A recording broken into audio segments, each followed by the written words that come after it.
It is I who have created all. I am the source of everything in creation.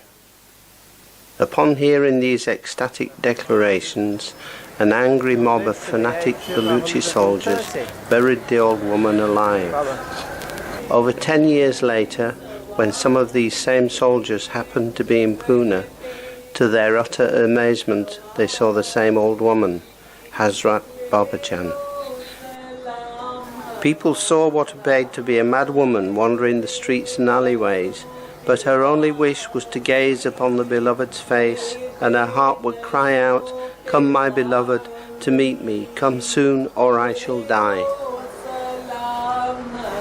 Upon becoming one of the 5 perfect masters on earth, she left Rawalpindi and embarked on several long journeys through the Middle Eastern countries. It is said that she travelled to Mecca disguised as a man, by way of Afghanistan, Iran, Turkey, and doubling back into Arabia. At the Kaaba, in Mecca, she offered the customary Mohammedan prayers 5 times a day, always sitting at one secluded spot. BABAJAN remained seated under the neem tree. After months of exposure to nature's elements, she grudgingly allowed her devotees to build a shelter. Here she stayed throughout all seasons, alleviating humanity's suffering by allowing anyone to come to her. BABAJAN resided continuously on the streets of Pune for almost 26 years. In May 1913, her flame also kissed the light of the age, Merwan Sharia Irani, whom BABAJAN always called my beloved son.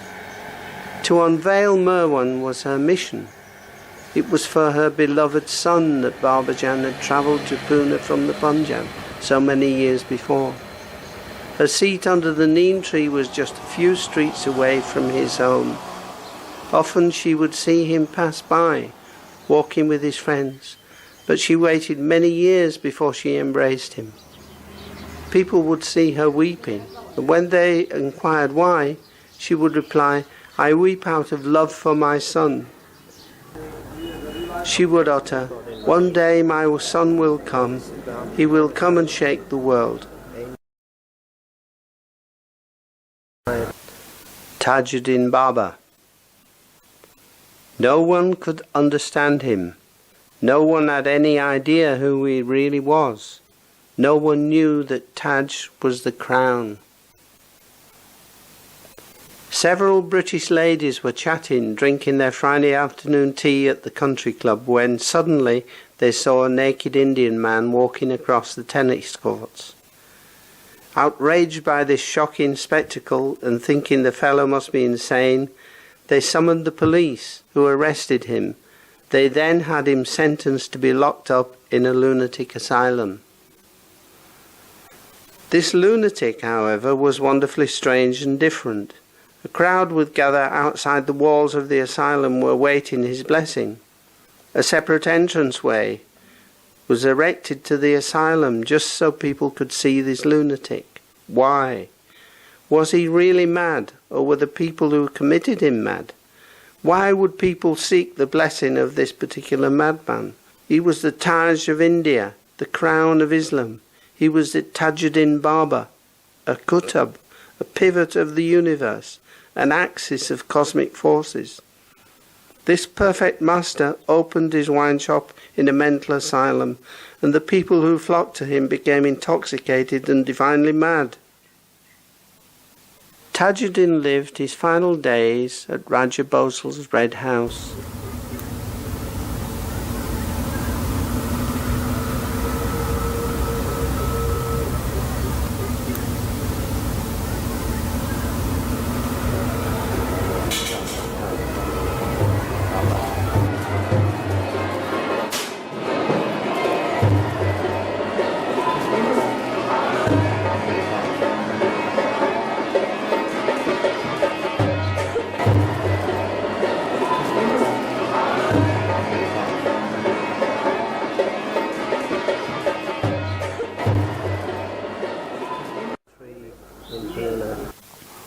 At his ashram in Kedgaon, Narayan had built a beautiful temple.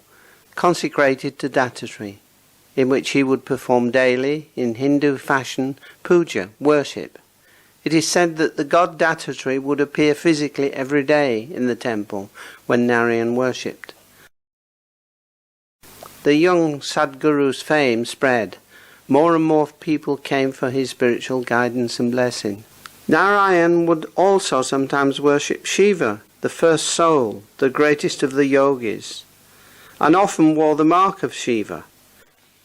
A perfect master is God in human form, an individual who has become God, and he is absolutely beyond all normal bounds. His every activity is outside the scope of one's human limited vision. In April 1915, while Narayan was holding darshan, suddenly a stream of light shone through the crowd, and a ragged young man appeared before him. The young man was dazed. It was the Zoroastrian youth from Pune, whom BABAJAN had kissed. Narayan immediately dispersed the crowd and came down from his seat, and taking a garland from his own neck, placed it around the young man's neck. He then gave the young man fresh mango juice to drink. After finishing the juice, the young man arose from the seat, bowed to Narayan and disappeared out of the door. Narayan kept gazing at the youth until he was out of sight, and he seemed extremely pleased. I'm going to try and find a path to the cave, the actual cave where Sai Baba at the age of 16 gained God realization.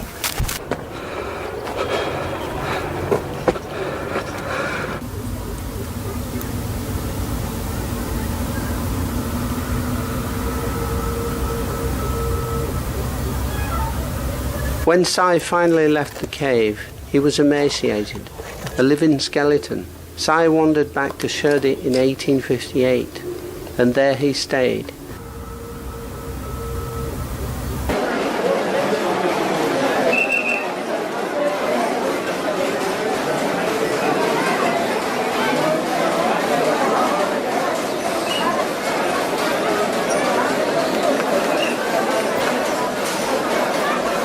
Once in a glorious state he declared his divine state.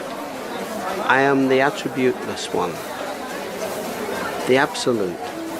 The universe is my abode. Brahma is my father, and Maya is my mother. By their interlocking, I got this body. Those who think I reside at Shirdi do not know the real Sai, for I am formless and everywhere.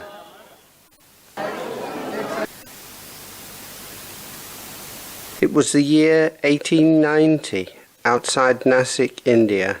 A seeker named Kashinath despaired, and in his sorrow and hopelessness he decided to fast to death.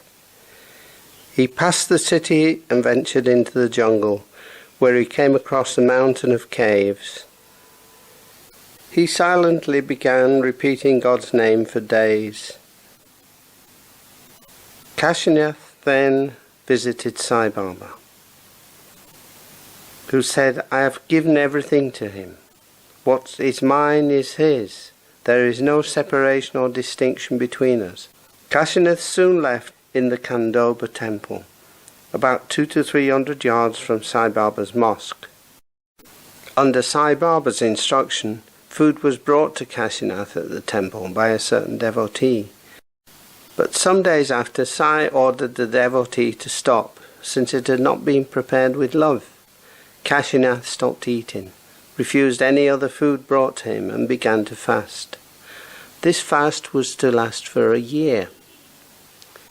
He was now always called UPASNI Maharaj, a Sadguru, a living perfect master.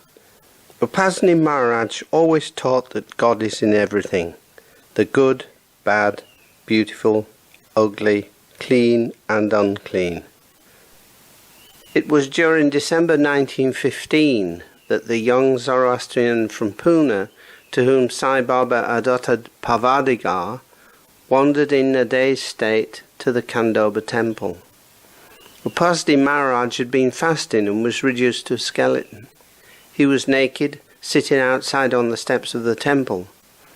As the young man slowly walked forward with folded hands, looking directly at him, UPASNI picked up a stone, stood up and threw it at the young man, striking him on the forehead with such force that the wound bled. UPASNI kissed the wound and took him inside Khandoba temple, where they stayed for 2 days alone. Alone with each other inside that temple, no one knows what occurred during those 2 days, except that UPASNI revealed to the young man his own divine identity of being the Ancient One. On the evening of December 25th, 1922, when UPASNI's devotees came to him for their usual darshan in his hut, they were shocked to find he had locked himself inside a small cage of bamboo poles. The devotees began to weep and pressed him for an explanation. Because the cage was so small, UPASNI was cramped inside and could not stand. To appease them, UPASNI replied, "It is the will of God that for your sake I have to confine myself." In 1936, UPASNI went to Ahmednagar for one special purpose, to perform arti before that man's photograph. Afterwards, UPASNI asked the people there, "Do you really know who he is? He is the avatar."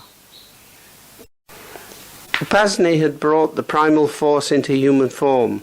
That young man had become his leading disciple and spiritual heir, and God-conscious master himself. Both met for the last time in a deserted area called Dahegon on October 17th, 1941. They met in seclusion, alone together in a hut.